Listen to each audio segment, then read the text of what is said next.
Hello, AP Psych students. So welcome to Miss G's first screencast of 2016. So we're going to pick up right where we left off with our lecture with Seeley's adaptation syndrome. Just a quick refresher. There are 3 stages, according to Seeley, that have to do with stress. You start off with your alarm stage, which naturally is that freaked out moment when your teacher says you're having a pop quiz. Resistance is when you naturally want to fight it. And then finally, exhaustion, that lovely feeling of relief after you're done. Now, in terms of stress and illness, it's one of the leading causes of death in the United States. And what people are now finding is that this is a global problem. The way we live our lives is very, very stressful, and it's almost not natural, according to some psychologists. If we look at the percentages over 100 years in terms of death, you can see that heart disease is jumping by a huge margin. And most people are arguing that this is directly correlated to the stress levels in our daily lives. Now, anti-stress kit. You should always bang your head against the wall when you're feeling stressed, or a desk. Either one works. Enjoy. Talk about stressed. I would not want to be that dog. Now, stress and illness. So, our bodies go through a natural reaction to stress in our daily lives, and our physical body has to accommodate for that. And these stressors, as they are called, can be threatening or challenging life events that cause us stress. So we're going to go over some of the top stressors in our lives. Now, our fight or flight response, okay, according to Walter Cannon, who was a psychologist in the 1960s, this sequence of steps in the fight or flight behavior basically determines how we ultimately deal with stress. First off, the brain appraises the situation as threatening or dangerous. So it's that instant action of alarm, or now your perception is shifted and you're paying attention to whatever it is. Second stage, the lower brain structure secretes a stress hormone. I'm sure you guys can guess what part of that brain. If you don't know, I would look it up. Number 3, the stress hormone signals the adrenal glands to secrete adrenaline. That is when we get that rush of feeling over our bodies, whether we're being, scared by a buddy in the hallway, or if you think you see someone threatening, or, the boogeyman's coming out of your closet. Either way, that flood of adrenaline is completely natural. What happens from there is our muscles begin to tense, our heart starts racing, and our liver actually will send out sugar to be used by our muscles. What that does is gives you an instant an instant rush of energy that can be used if you need to fight off your predator or run. Now, general adaptation syndrome. Back to Hans Seeley. So in these specific stages and in terms of stressful situations, when you start off with that initial alarm, whether it's psychological or physical, okay, and I love the example here on the page that you can actually see now. The second stage, as I said, resistance. You want to prepare for that stressor so your body kind of accesses its energy stores for whatever it is, and then that exhaustion is that feeling of relief. But the problem is with exhaustion doesn't necessarily mean psychological closure. So for instance, if it's a pop quiz and you aren't ready for it and you don't feel good afterwards, and you hit that exhaustion point where you're mentally tired, you're physically tired, but now you're thinking, oh my God, how did I do on that quiz? What's going to happen to my grade, etc., etc. So the problem is that you need to remember with this general adaptation syndrome is that stressors don't go away after this cycle. Now, let's look at the 2 types of stress, okay? Prolonged versus acute stress. So acute stress is direct. It's coming up soon. Whereas prolonged stress is obviously over a significant period of time. So with acute stress, you start off with the axis in the hypothalamus, and then you are accessed by your sympathetic nervous system, which is where that's the part of the brain, as I said earlier, that will secrete that necessary adrenaline. Now, the adrenal medulla on top of your kidneys, and that's what that's pointing to, is when you increase the chemical adrenaline, it not only increases your respiration, heart rate, blood pressure, but the blood flow to your muscles to actually help you become Superman. There is studies that have shown that adrenaline can absolutely help in a life or death situation. Mothers who see their child trapped by a car can get a flood of adrenaline all of a sudden somehow lift that car.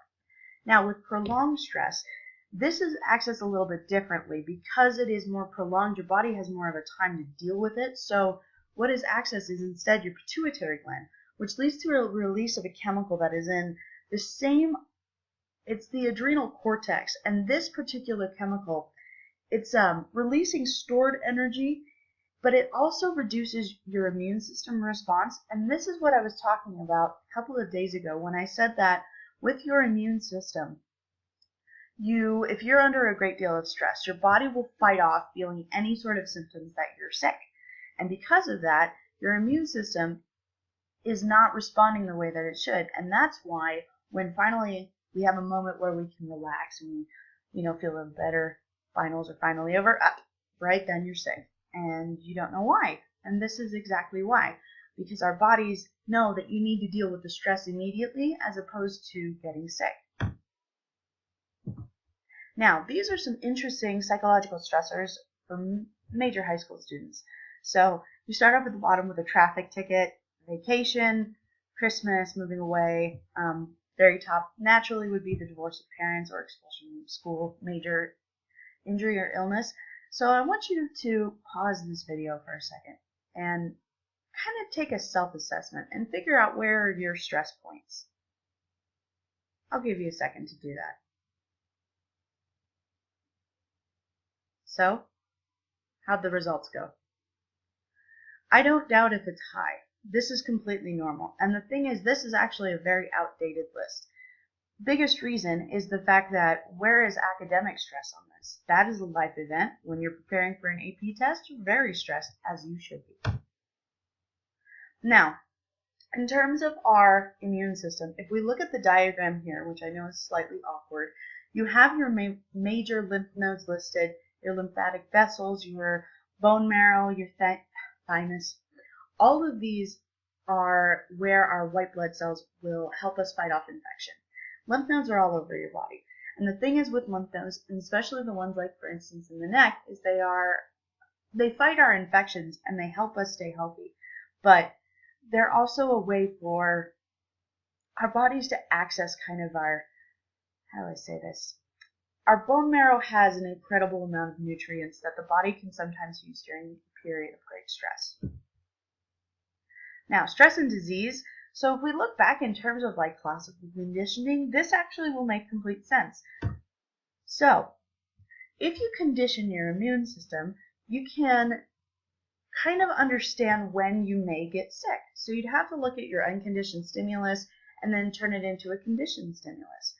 And by doing this, by immune suppression, it's really interesting that you can actually plan for it. So as I said, when you're preparing for the AP test, everyone should take a full dose of vitamins. I'm talking vitamin C, zinc, D3, all of the good vitamins to keep you healthy leading up to the AP test, because you don't want to have that feeling of exhaustion, because ours is on the first day, guys, especially if you have more AP classes. Because if you finally have that stress relief, you may get sick in between tests. Now, exercise, mental health. And I apologize for the formatting error, but exercise actually helps us to control our mood. And it not only helps us to deal with stress, but it releases natural chemicals in our brains, norepinephrine, serotonin, endorphins. It also gives you, that sense of accomplishment. Oh, I just ran a mile. Oh, I just worked out for 2 hours, whatever. And of course you look sexy, so that always helps the brain work. Now, what this also does is it strengthens the heart, you lower blood pressure, and by lowering your blood pressure, you keep yourself healthy. And remember back to that diagram I showed you at the beginning of this, heart disease is the #1 killer of Americans in terms of stress-related illnesses. So, if you are a high-stress person, you should work out. Now, if we look at life events, and I do apologize, it does say life events at the top of the screen, it got cut off. So you have to start assessing in terms of your motivation, your stress, and your life. If you look at this lovely little chart, you get into your personal appraisal. Is this a challenge or is it a threat? Now, a challenge is more of a positive way to look at it. It's easygoing, it's non-depressive, and you can be optimistic. Anyone can overcome a challenge. And based on that personality type and appraisal, you actually will start to see personality habits: non-smoking, regular exercise, good nutrition. And then finally, the level of support, you directly see these people are more friendly, they have more interactions socially, they have tighter relationships with their families, and therefore they are more healthy.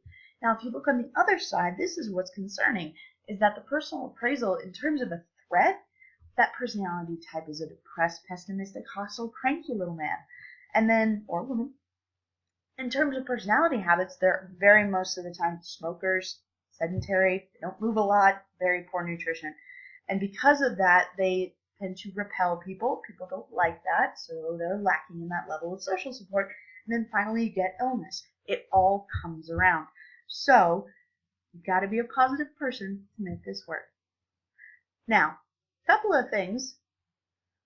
If you're actually watching this and you're being a rock star, like I told you to complete your homework, I'm actually going to give you guys a couple of hints at your quiz, which you will be taking on Monday. A couple of things that you definitely should go over. Alright guys, so as I promised, a couple of things that you should review for your quiz. Now, it's only going to be 10 questions, but remember, this could be challenging. I suggest you review your Barron's, read it, you know how much that helps. Start on your Acorn for Unit 8, but most importantly, look over what is a drive, what is an incentive. Look over Hans-Seeley's The General Adaptation Syndrome. You may want to look at set point theory, emotions, and finally, stress, causes, and physical reactions. You need to know what part of the body is affected by stress and how stress can affect the body in a long-term way. Now, thank you so much for listening to my screencast. If you guys have any suggestions on how I could make it better, please let me know. I will see you all Monday morning, bright and early.